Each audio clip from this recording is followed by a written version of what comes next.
10 The Lord of the Rings book stories that would make excellent movie trilogies. The Lord of the Rings is full of outstanding stories, but only a few of them have made it to the screen.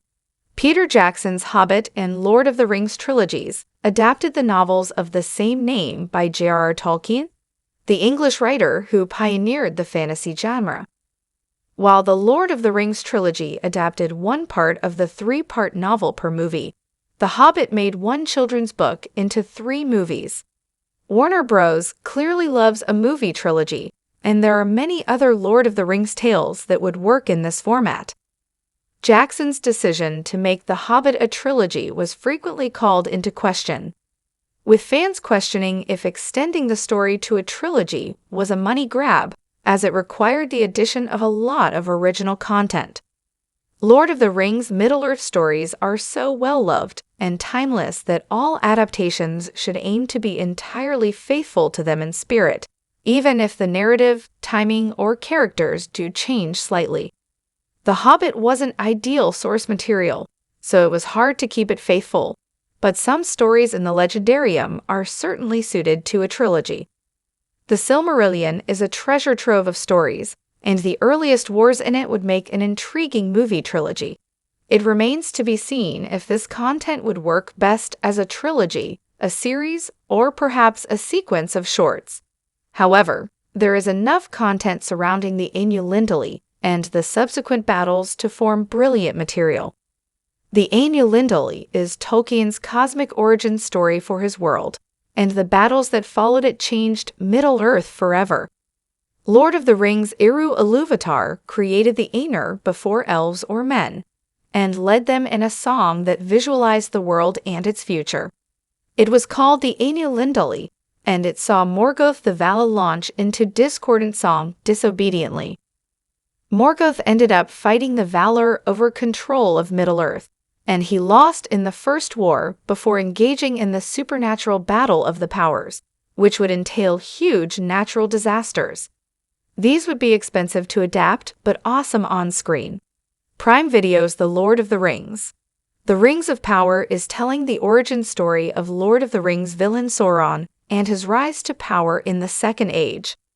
This story is told in Of the Rings of Power and the Third Age, one of the last stories in the Silmarillion. The story is apt for a television series, but a movie trilogy would give the world another interpretation of this amazing tale. The story consists of Sauron taking his fair form and entering a region to get to know the elves and its master smiths, the Gwaithai Myrdain. With the intention of forging Lord of the Rings Rings of Power, Sauron seduced the lead smith, Celebrimbor, and eventually made the rings with him. These 300 years would be fascinating to see on the silver screen, along with the war Sauron launched against the elves when they refused to give up their rings. The battles of Beleriand are otherwise known as the War of the Jewels and easily provide enough content for a full trilogy of movies at the very least. These battles began when Lord of the Rings villain Morgoth stole the Silmarils from Fëanor and made for Middle-earth.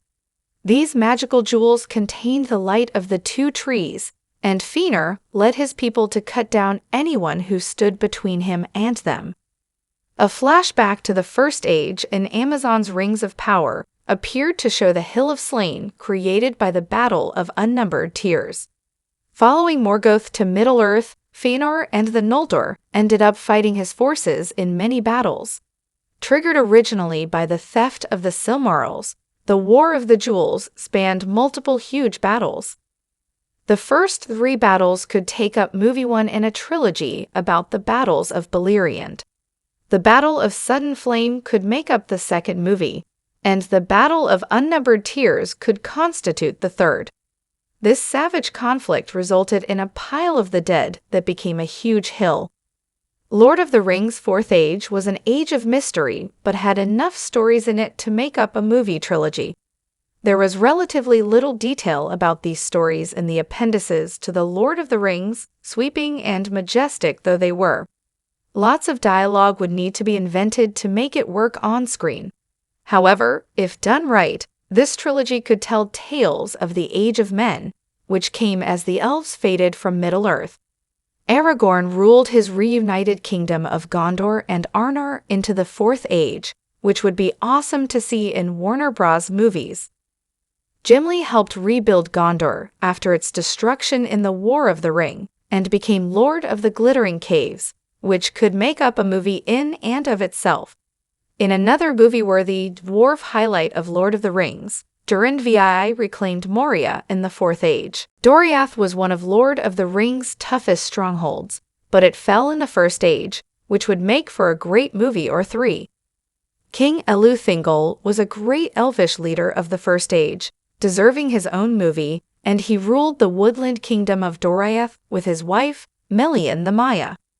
This divine being was of the same species as the Valar and protected Doriath with her otherworldly magic. A movie trilogy could explore the nuances and complexities of the slow downfall of this beautiful realm. However, the ruin of Doriath came about through the discord between the elves and the dwarves. The Noglamir was a beautiful necklace lying at the heart of this conflict, and elves and dwarves fought over it to disastrous effect. But a movie trilogy could explore the nuances and complexities of the slow downfall of this beautiful realm, which stretched back to Morgoth's curse on the heroic Hurin and his grudge against Thingol. The Voyage of Eärendil is one of the greatest stories in Tolkien's The Silmarillion, covering the actions of Elrond's famous father. Eärendil the Mariner is one of Lord of the Rings' most powerful elves because he managed to sail past the enchantments that the Valar had put on the Sundering Seas to get to Valinor and plead for help. Morgoth's forces were winning the War of the Jewels, so the Valar agreed to send an army to assist. The Valar defeated Morgoth and thrust him into the void, but the war was so catastrophic, it sunk the entire continent of Beleriand.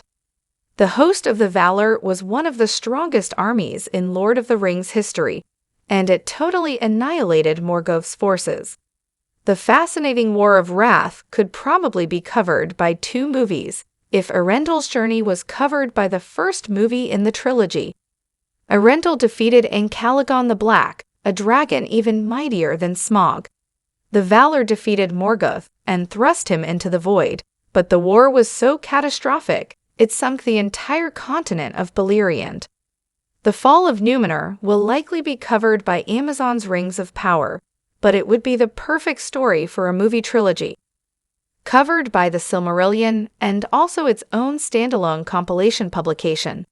This story is about the legendary island kingdom of the Second Age Numenor. Numenor's leader took Sauron prisoner, underestimating his power and bringing about his own ruin. Sauron settled into Numenor well, getting into the king's good books quickly. Using flattery and arcane knowledge, Sauron earned the king's trust and persuaded him to reject the Valar, Tolkien's demigods. Worshipping Morgoth instead, the Númenóreans found themselves on a dark path. With human sacrifice, courtly intrigue, and a very large tidal wave, this tale would be perfectly suited to a high-budget trilogy of movies.